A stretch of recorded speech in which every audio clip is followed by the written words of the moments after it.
Hi folks, Coach Jeff here. I've never been a paddle junkie. I started out playing about 4 years ago, and I started out with a fiberglass paddle. Then graphite became a thing. I went to graphite, and then carbon fiber became a thing, and I went to carbon fiber. Each time I got a new paddle, I felt like it upped my level of play. The carbon fiber paddle I have right now is just great. It spins a lot. The one thing I was a little disappointed in was the size of the sweet spot. But I've been fortunate enough to have about 600 students over the last 3 years through the 2 country clubs I teach at and doing private clinics.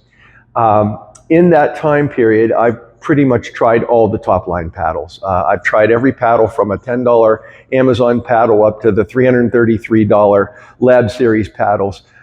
Every time I tried a new paddle, I thought, you know what, it's a good paddle. If you gave me a day or two to play with it and weight it, I would be just fine with it, but it really wasn't a market improvement over my existing paddle. So I just kept my existing paddle until about 3 months ago. So about 3 months ago, a friend of mine brought this paddle in, and it's the 6-0 double black diamond. Now I'm like everybody else. I'm on Facebook. I'm on the various websites on Facebook. I read the paddle reviews from some trusted sites. Everybody was glowing about this particular paddle, and I thought, a friend of mine brought it in, I'm going to try it. I would take back the fact that I'm now a paddle junkie, because now I finally found a paddle that really, I believe, gave me an improvement over my game. It was spinning about the same as my exact paddle that I was playing with, and I had about the same level of power, but where it really helped me was in resetting, in dinking, in drives at the non-volley zone. That's where it really helped me. The pop on this paddle was great. The spin was very good, but the sweet spot was where this paddle really excelled. I bought this paddle and applied lead tape the way I like to around the throat. It even expanded the sweet spot even more. So my resets are a lot crisper. When I'm trying to hit drives in between players at the non-volley zone, I get a little more pop off of it than I got off my old paddle. So I bought one of these, very happy with it, was going to buy one of these for a backup paddle, and then 6-0 did something that I wish they wouldn't have done, but I had to buy another paddle, and that is this paddle, which is the Ruby. So I was going to get a second double black diamond. This came out, I read the reviews on this, it was even more glowing than this one. So I decided instead of buying a second double black diamond, I would buy a Ruby. So I wanted to kind of go over the differences between the double black diamond and the Ruby. I was so impressed with the company, I became a representative. You'll see a code down at the bottom if you want to use it for a 10% off code, feel free to do that. So first of all, the double black diamond.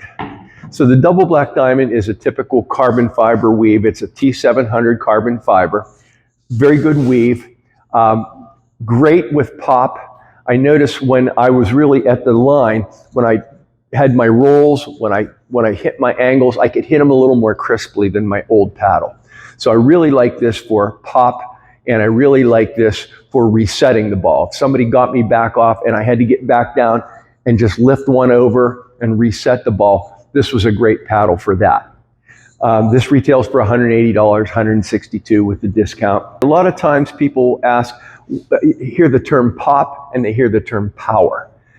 They are two specific different words, and they mean two different things. So when we're talking about power, we're talking about when you're going back to the baseline where you're hitting drives, when you're really trying to put a lot of muscle on a serve. How much when it comes off this face, how much power do you have? When you're slamming it, how much power does a paddle have? So that's one thing. Pop is a totally different thing. Pop is the feeling that you get when you're at the non-volley zone and you have quick strike ability, where you're not winding up, when you're just sitting down there and pushing it down, when you're trying to hit from the non-volley zone between people, when you're trying to hit crisper dinks where you're not getting a full swing. That's pop. So power is when you're taking a full swing at something. Pop is the feeling you get when you're at the non-volley zone and you're just hitting short shots. How fast does it repel off the face of the paddle? So just so you know the difference between those two terms, power and pop. The Ruby is a different thing altogether. This is an all Kevlar face. Most of the paddles that have Kevlar in them are Kevlar and carbon fiber weave. This one is all Kevlar. It's Aramid Kevlar, and it's from DuPont. And it's pretty expensive, so they really didn't scrimp on making this paddle. So what's the difference between Kevlar and carbon fiber? Kevlar is softer. I feel like when I'm hitting my dinks, I'm actually using a sofa cushion. It's just like an airy dink when I hit it. So I really like that feel of it, and it spins more. The double black diamond came in at about 2,050 RPMs. This comes in at about 2,250 RPMs. So it's about 10% spinnier. So if you're a spin player, this might be the better paddle to go to.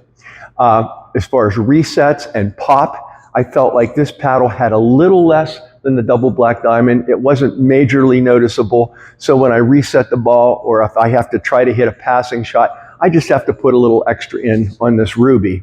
But as far as drives and serves are concerned, and as far as power is concerned, the Ruby is a little more powerful than the double black diamond. With being an all Kevlar face, I have a sense that the grip will last longer on this paddle than it will on any carbon fiber paddle, but that's just what I'm thinking. I have no scientific thing to back that up with.